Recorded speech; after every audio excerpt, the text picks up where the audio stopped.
প্রিয় দর্শক, আজ আমি একটি আয়তাকার জমির মাপার সহজ পদ্ধতি আপনাদের কাছে আলোচনা করছি।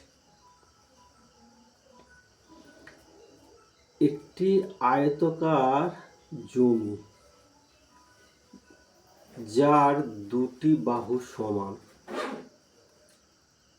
দৈর্ঘ্য 50 ফুট, বিপরীত বাহুর দৈর্ঘ্য 50 ফুট, প্রস্থ 30 ফুট, তার বিপরীত বাহুর প্রস্থ 30 ফুট। তাহলে দুটি বাহু সমান। তাহলে আয়তক্ষেত্রের ক্ষেত্রফল হচ্ছে দৈর্ঘ্য ইন্টু প্রস্থ। তাহলে বাহুর দৈর্ঘ্য কত?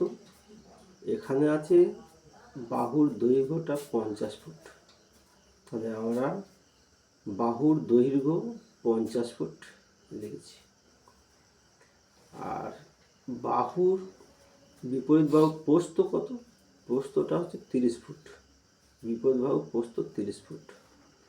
বাহু প্রস্থ হচ্ছে 30 ফুট। ক্ষেত্রফল তাহলে কত হচ্ছে? দৈর্ঘ্য ইন্টু প্রস্থ, দৈর্ঘ্য ইন্টু প্রস্থ। ক্ষেত্রফল হচ্ছে বাহুর দৈর্ঘ্যটা কত? 50 আর প্রস্থটা হচ্ছে 30। তাহলে 50 ইন্টু 30 গুণ করলে হচ্ছে 1500 বর্গফুট। ক্ষেত্রফল এটা 1500 বর্গফুট। এখানে আমাদের জানতে হবে 1 শতক সমান 435.6 বর্গফুট। 1 শতক সমান, তাহলে আমাদের এখানে 1500 বর্গফুটকে 435.6 বর্গফুট দিয়ে ভাগ করতে হবে।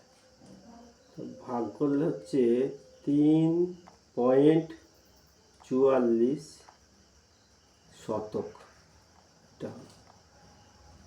তাহলে টোটাল আয়তক্ষেত্রের পরিমাণটা কত দাঁড়ালো? 3.44 শতক। 1 কাঠা সমান কত? 720 বর্গফুট। তবে 1500 বর্গফুট হয়েছে, ওকে 720 বর্গফুট দিয়ে ভাগ করলে 2.8 কাঠা। তাহলে আমাদের এখানে হলো কত? আয়তক্ষেত্রে ক্ষেত্রফল হচ্ছে 3.44 শতক আর কাটা হচ্ছে 2.8 কাটা। তাহলে আয়তক্ষেত্রের জমির পরিমাণ আমরা দুভাবে জানতে পারলাম, একটা শতকে, একটা কাটা। ধন্যবাদ। এই ভিডিওটা আপনারা যদি ভালো লেগে থাকে, আপনারা তাহলে একটি লাইক ও শেয়ার করে আমাকে কমেন্টে জানাবেন।